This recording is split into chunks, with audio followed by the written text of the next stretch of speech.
Me llamo Ana, y durante mucho tiempo pensé que la frase más humillante que alguien podía decirte era esa de «mereces algo mejor». Estaba equivocada. Marcos, mi ex, fue más directo. Me dijo en la cara que había conocido a alguien mejor.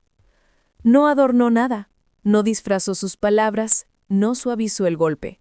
Me soltó esa frase como si estuviera hablándome de cambiar de marca de cereal, como si yo fuera una versión vieja de algo que ya no servía. En el momento me quedé en blanco.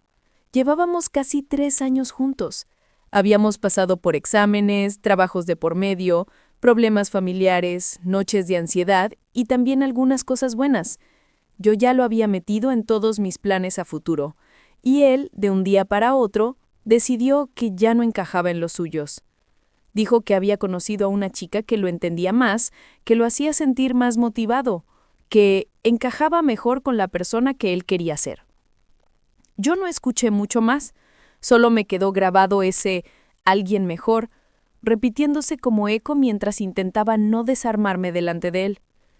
Después de la ruptura, vino todo lo que viene siempre pero multiplicado por 10, porque no fue solo el final de una relación, fue un golpe directo a mi autoestima. No solo se iba, sino que se iba porque, según él, yo no era suficiente. De repente, todos los recuerdos empezaron a pasar por un filtro nuevo.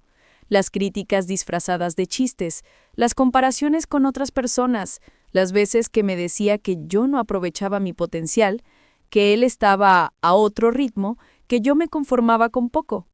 En su momento yo interpretaba esas frases como empujones, como intentos de motivarme, porque él mismo se encargaba de presentarlas así. Pero cuando me dejó por alguien mejor, entendí que todo el tiempo había estado midiéndome, evaluándome, calificándome en una escala interna que solo existía en su cabeza.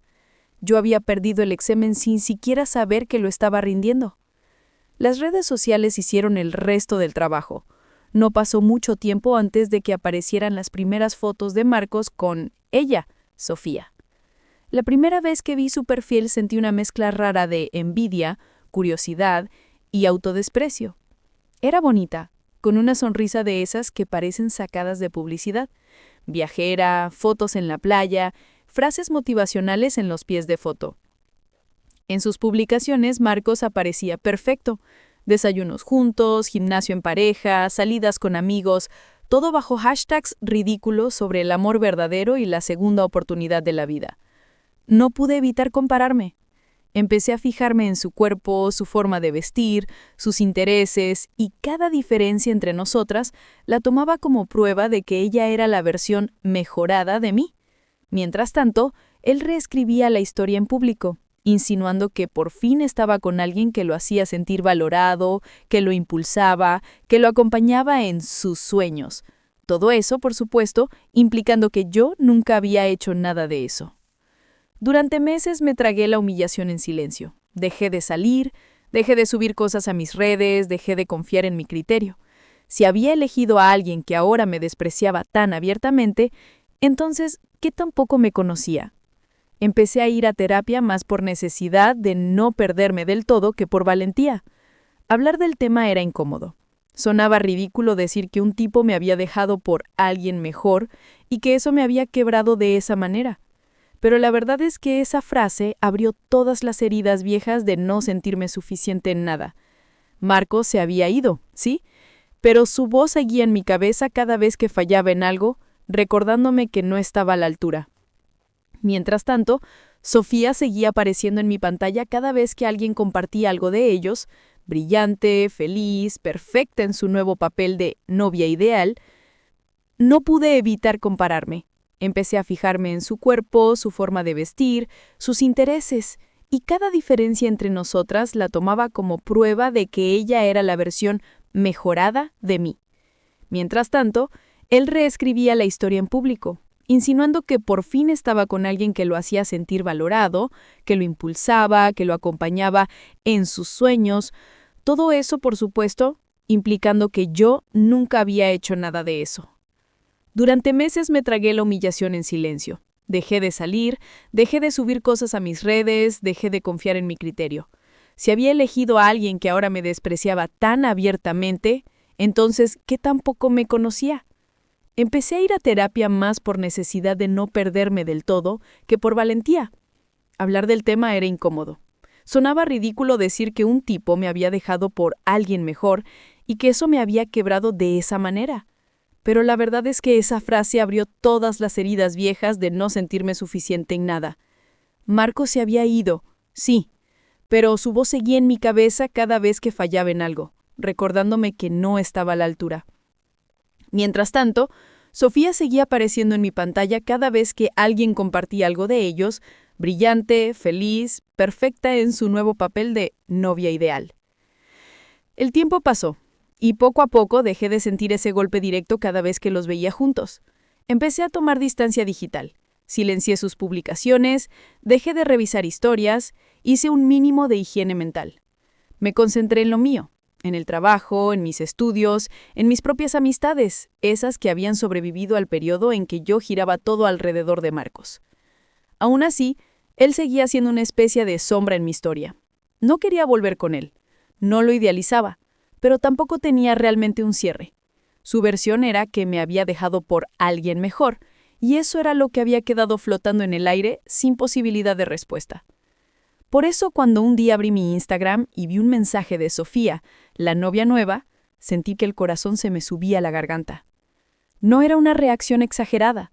Hasta ese momento ella era la ganadora de esa historia, la que había llegado después, la que se había quedado con lo que yo había perdido.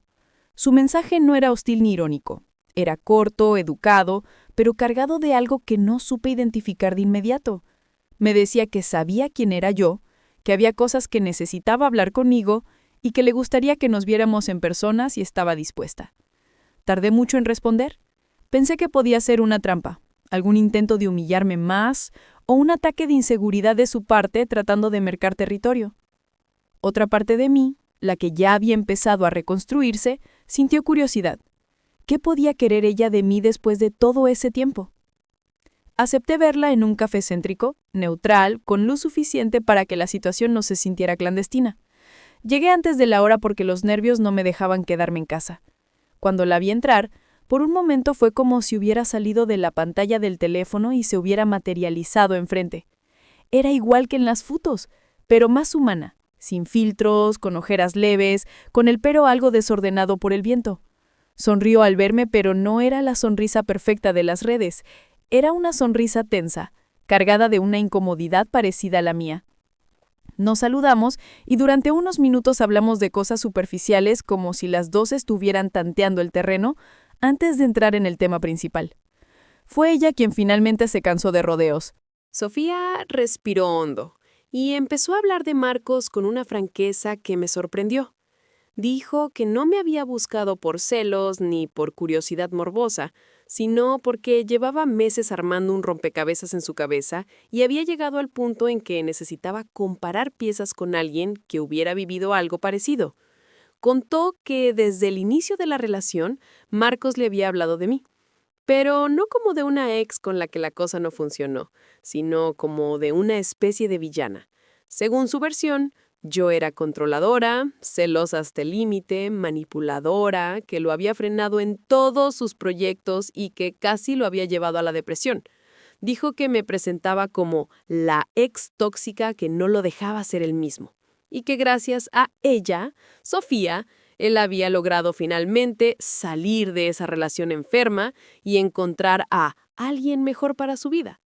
Escuchar eso me revolvió el estómago, de una forma difícil de describir.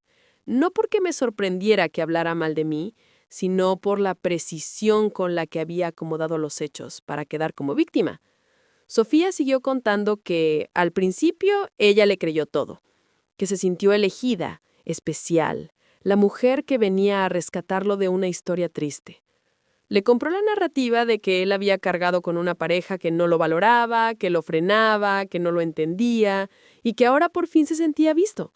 Ella misma adoptó el discurso de alguien mejor, creyendo que lo estaba sacando de un lugar oscuro. Ahí fue cuando entendí que esa frase no había nacido solo para mí, era parte del guión que él repetía. Lo que cambió las cosas fue el tiempo. y sobre todo las contradicciones. Sofía empezó a notar que varias de las cosas que Marcos decía de mí también empezaban a aparecer en cómo se comportaba con ella. Las críticas constantes disfrazadas de sinceridad brutal, las comparaciones veladas con otras mujeres, la exigencia permanente de que fuera más, hiciera más, diera más. Empezó a notar que cuando algo no le parecía, él la hacía sentir culpable, como si sus reacciones fueran exageradas. Lo que antes identificaba como secuelas de su supuesta relación tóxica conmigo, empezó a verlo como patrones propios de él. Paralelamente, fueron apareciendo detalles concretos que no encajaban con la versión oficial. Fechas que no coincidían, mensajes antiguos que encontró por accidente, comentarios de amigos en común que sin querer desmentían varias de las cosas que él había dicho sobre mí y sobre la ruptura. En algún punto, Sofía hizo algo que yo nunca había tenido la oportunidad de hacer. Miró la situación desde afuera. Empezó a revisar las fechas de cuando supuestamente había terminado conmigo y cuando había empezado con ella. Descubrió con pantallazos que él ya hablaba con ella como algo más que amiga mucho antes de dejarme, que lo de alguien mejor no había sido una iluminación repentina, sino el final de un proceso en el que él ya había decidido reemplazarme mientras todavía estaba conmigo. También encontró mensajes donde él se refería a ella, en aquella época, como la posible nueva opción, hablando con un amigo al mismo tiempo que me decía que yo era el amor de su vida. Lo que para mí fue una ruptura devastadora, para él había sido solo el paso final de un reemplazo cuidadosamente planeado. Sofía dijo que el golpe final fue una discusión en la que, acorralado ante una contradicción, Marcos le dijo que si no estaba contenta, podía irse, porque él estaba seguro de que si quería, iba a encontrar a alguien mejor que ella. La frase, exactamente la misma que me había dicho a mí, fue lo que la hizo buscarme. En ese momento dejó de sentirse la salvadora, que lo había rescatado de una ex tóxica, y empezó a verse a sí misma como lo que era, la siguiente en una fila de mujeres a las que él usaba para sentirse superior, hasta que se aburría y necesitaba otra que le devolviera el reflejo perfecto. Me confesó que al darse cuenta de eso, sintió una mezcla de vergüenza y solidaridad conmigo. Dijo que vino a verme no solo por buscar pruebas, sino también porque le parecía injusto que mi historia se hubiera quedado congelada en la versión que él había vendido de mí. Escucharla fue raro. Por un lado me sentí validada. No estaba loca, no había sido la única defectuosa. Ese hombre que me había dicho que había encontrado a alguien mejor repetía la misma frase como si fuera una línea de libreto, encajándola en cada historia que quería cerrar sin asumir responsabilidad. Por otro lado, me dolió por ella, porque vi en sus ojos la misma mezcla de culpa y decepción que yo había tenido tiempo atrás. Me di cuenta de que, en el fondo, las dos habíamos sido distintas versiones del mismo personaje en el cuento narcisista que Marcos se contaba a sí mismo para no mirarse en serio. Salí de ese café con una sensación extraña de cierre. No porque Sofía me hubiera traído un acto de justicia poética, sino porque al fin la historia dejó de ser solo la frase cruel de «alguien mejor» rebotando en mi cabeza. Pude ver el patrón completo, cómo él necesitaba construir villanas y salvadoras alternando, cómo se colocaba siempre en el papel de víctima de relaciones que supuestamente lo apagaban, cuando en realidad era él quien iba apagando a cada persona con la que estaba. Sofía tomó su propia decisión. No sé todos los detalles de lo que pasó después, pero me dijo que iba a salir de ahí, que no quería convertirse en la próxima ex tóxica de su relato. Yo volví a mi vida sabiendo algo fundamental. Mi valor nunca había sido determinado por el hecho de que Marcos me hubiera dejado, y mucho menos por las palabras con las que decidió hacerlo. No fue que encontró a alguien mejor, fue que encontró a alguien nuevo para repetir el mismo ciclo. No se trataba de que yo fuera insuficiente, sino de que él no sabía sostener una relación sin destruir la confianza que le daban. La visita de Sofía no fue un premio ni una revancha, pero sí fue un espejo que me mostró que mi intuición de fondo nunca había estado tan errada como él me hizo creer. Y de todo esto me quedo con tal cosa, que cuando alguien te dice que te deja porque encontró a alguien mejor, casi siempre está hablando más de sus vacíos que de tus fallas. Aprendí que no puedo medir mi valor con la vara deformada de alguien que recicla personas como si fueran etapas, y que la próxima vez que escuche a alguien hablar mal de todas sus ex, lo tomaré como la mayor de las red flags, no como una invitación a demostrar que yo puedo ser la mejor.